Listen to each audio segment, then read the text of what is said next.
Yo les fraudreux. Bon, Riolo, ça on en avait parlé. Ah non, ça c'est autre chose. Tac, la presse espagnole qui scandalise le péno, que les autres pays viennent nous casser les bonbons et donner des leçons. Quand on sait le nombre de pénaux que le Real a récupéré dans les matchs de LDC... ou le Barça, pas faux les gars, ça c'est vrai. Mais taisez-vous, le PSG c'est l'équipe qui s'est fait le plus fourrer en LDC ces dernières années, ça c'est faux, par contre faut arrêter avec ce truc. Ça pour moi c'est faux, par contre faut se calmer. Il y a d'autres équipes peut-être qui ont été plus avantagées, ça je suis ok, mais faut arrêter avec ça. Ça c'est les supporters parisiens qui vont dire ça. On dirait qu'à chaque fois c'est que des vols machin, mais il y a que les supporters parisiens qui pensent ça. Moi perso je suis extérieur à ça, non. Il y a d'autres clubs, Milan les gars c'est pris des douilles ces derniers temps, c'est tous les autres clubs c'est pareil et tout, faut arrêter 2 minutes. Vous les gars, dès que vous perdez ou ça se passe mal, c'est la faute de l'arbitrage. Ou alors c'est Mbappé, il était blessé. Et maintenant, ça en vient à parler de Barcola qui a rien demandé à personne. Il faut arrêter 2 minutes aussi. Il y a qu'à être meilleur sur le terrain et peut-être ça se passera différemment. Faut provoquer ces trucs-là aussi. Le PSG, dans des matchs compliqués, souvent eux ils sombrent. C'est ça la différence. C'est parti, bienvenue en enfer, le tifo incroyable des Sporting Galatasaray pour accueillir Manchester. Ah ouais.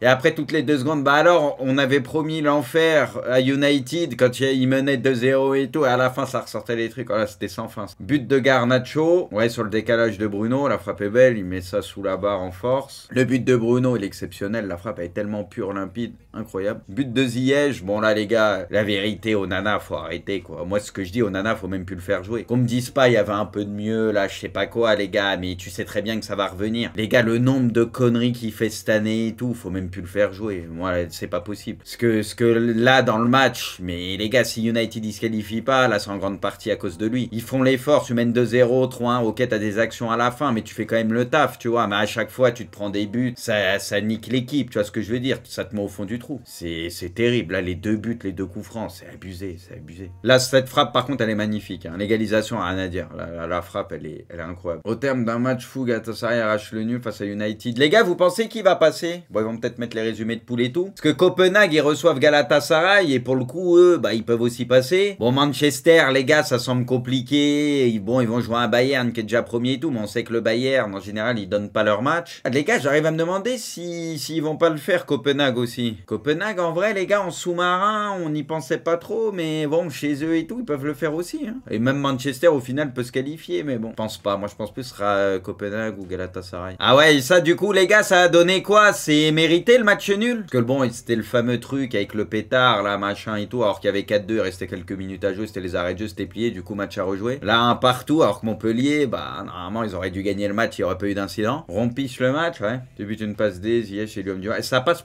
pour le coup sur le 3e but. Bon, l'enchaînement derrière, ce que le mec il fait, c'est incroyable, mais ça passe, elle est pas mal. Parce qu'il fallait la mettre forte, il la met bien. But de Joao Mario, ouais, ce match aussi, bon, ils avaient fait pas mal tourner l'Inter. Puis Joao Mario, il met un triplé. But de Simeone, ouais, c'était avec le centre de Gvara et tout. But de Rodrigo, bon, ça, c'est du Rodrigo ces derniers temps. Il trouve facilement la lucarne, il fait ses petits crochets, tac. Dès qu'il frappe, tu sens, ça va partir plein de louche. Trop chaud en ce moment. Joao Mario doublé. But de Havertz, ouais, c'est Gabriel Jesus de la tête qui la remet pour Havertz. Là, c'est virtuellement éliminé. 2-0, but de Jesus. La feinte, les gars, elle est incroyable par contre. T'as Saka qui se tape et tout, qui arrive à gratter le ballon. Et derrière, Gabriel, mon vieux, le sang-froid à la feinte, elle est incroyable. But de Jude, un vrai appel d'attaquant. C'est Alaba, le centre d'Alaba, la passe, elle est magnifique. Et par contre, c'est un vrai appel d'attaquant qui fait Jude.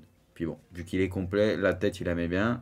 But de Martinelli, ouais, il rentre sur son pied, il enroule. C'était trop facile. Puis en plus, à chaque fois qu'ils arrivaient dans les 30 derniers mètres, tu sentais ça allait faire but. Dès qu'ils tiraient et tout, tu sentais ça allait faire but ou pas loin. Ils étaient dans une bonne soirée. En plus, Arsenal, ils étaient tranquilles, faciles et vas-y. But de Zambo. Ouais, l'extérieur qui met, il a un peu de réussite, ce qui frappe en fermé, elle lui revient dessus. Et après, par contre, il te met une mine, il la met bien. But de Paz, ouais, Meret, il se trouve un peu, mais lui, en tout cas, ça frappe et tout, il se dégage bien, il fait une bonne frappe. Fin de l'aventure Ligue des Champions pour Lens, balayé pour Arsenal. Après les gars, moi comme je disais tout à l'heure, un peu dans hors-jeu. En vrai ça fait mal pour eux parce que là tu te prends une gifle de fou, tu vois. Mais faut pas oublier qu'ils ont battu Arsenal à l'aller. C'est contre le PSV que la qualif s'est jouée, tu vois. Tu peux encore te qualifier en Europa League. Il y avait un début de saison pas simple. Voilà, on n'oublie pas d'où Lens revient quand même. Il y a de ça quelques saisons. Franchement, en espérant pour eux, en leur souhaitant qu'ils perdent pas contre Séville. Comme ça, ils restent en Europa League. En championnat, là, ils sont sur une bonne dynamique. Et puis voilà, tu vois. Ça aurait été quand même une campagne de LDC réussie s'ils arrivent à aller en Europa League. Si jamais ils perdent contre Séville, ça sera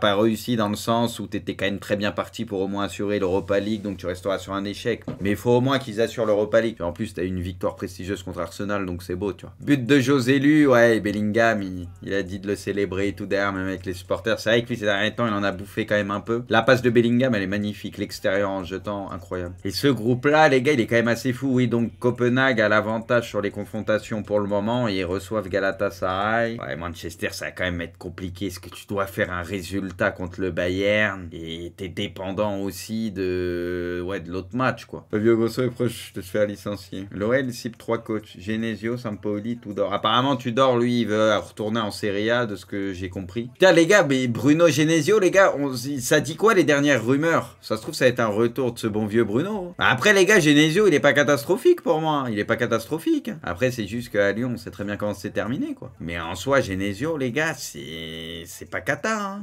Moi, je trouve, personnellement. Didier Deschamps explique pourquoi il ne fait pas travailler ses joueurs au tir au but. À l'entraînement, il n'y a personne à part vous. Vous n'arrivez pas à recréer les conditions d'un match. Si c'est une finale, le côté émotionnel, etc. Mais les gars, c'est complètement stupide ce qu'il dit. Qu'en gros, il a 2 doigts de te dire que à l'entraînement, c'est pas des conditions réelles de match. Mais donc, pourquoi on s'entraîne?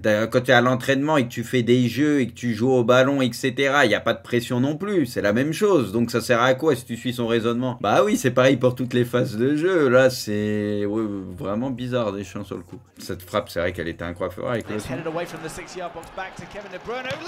Oh, le bruit. Quand ça fracasse la barre comme ça, les gars, j'ai juré, c'est satisfaisant de fou. Le bruit. Oh non. Par contre, le pétard, mon vieux. L'IFAB a validé l'expérimentation d'une nouvelle règle, l'expulsion temporaire de 10 minutes. Elle sera utilisée dans un contexte bien spécifique. Les protestations à l'encontre de l'arbitre, les fautes tactiques comme pour anéantir une contre-attaque. L'objectif est d'améliorer le comportement des joueurs à tous les niveaux. Les gars, vous en pensez quoi? Bien, pour, pas pour? En vrai, je demande à voir. Le problème, c'est que toutes les nouveautés, même la VAR et tout, moi à la base j'étais pas forcément contre. Je m'étais dit au moins il y aura moins de dingueries, etc., moins de douilles. Au final on se rend compte que c'est presque du pareil au même, parce qu'on l'a vu, les mains, les machins, ils interprètent ça comme ils veulent. Là sur le papier ça peut être un truc où tu te dis pourquoi pas, mais je sens que l'utilisation elle va être catastrophique en fait. Pour les fautes tactiques les gars et tout, il y a des fautes tactiques les gars qui foutent le démon et qui cassent des occasions, des comptes de ouf et tout. Donc en soi les gars, en fait moi je dis ça peut ne pas être dégueu, mais j'ai très peur de l'utilisation qu'on va en faire encore une fois. Benacer Risbach figurera dans le groupe de AC Milan qui affrontera Frosinone samedi. Ouais. Il aura quelques minutes, mais bon, à mon avis, niveau rythme et tout, ça va être compliqué, quoi.